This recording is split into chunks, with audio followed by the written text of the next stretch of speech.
अगर आप भी चाहते हैं कि तिरंगा फिल्म्स का ऑडियो वीडियो सबसे पहले आप तक पहुंचे, तो लाल बटन दबाकर हमारे चैनल को सब्सक्राइब करें और घंटी का निशान दबाना ना भूलें।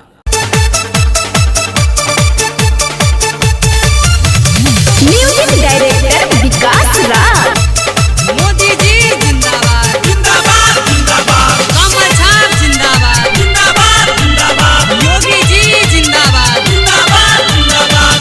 बीजेपी के बहल बाबा अब की लागत रे,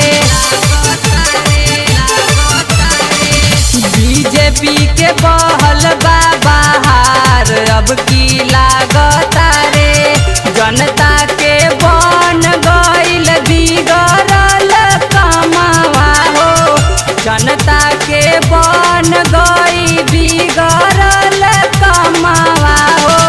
मोदी जी के करता पुकार अब की लागता रे, भाजपा के करता पुकार अब की लागता रे। मोदी जी जिंदाबाद जिंदाबाद जिंदाबाद, कमल छाप जिंदाबाद जिंदाबाद जिंदाबाद, योगी जी जिंदाबाद जिंदाबाद जिंदाबाद, कमल छाप जिंदाबाद जिंदाबाद जिंदाबाद।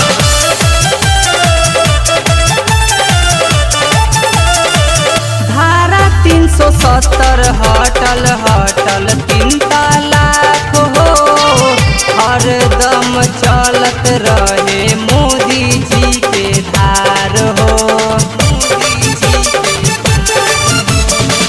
धारा 370 हटल हटल 3 तलाक हो, मोदी जी के जानता रे सारा ई जहान हो।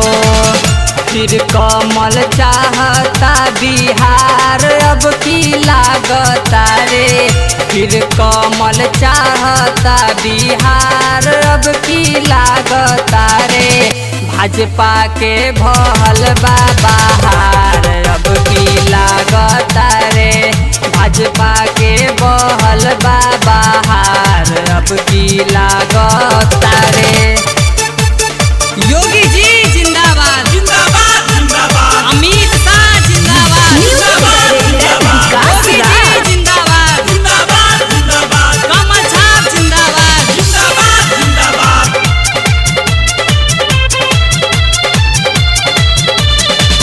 राम मंदिर बनता रे लैले ई रफाल हो, देखी के विरोधियन के भइल बुरा हाल हो।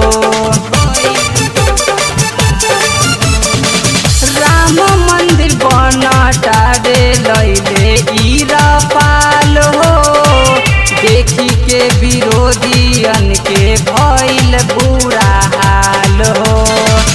देशवा के शान हवे कहे राहुल राज हो, देशवा के शान हवे कहे राहुल राज हो, बाकी सब भइले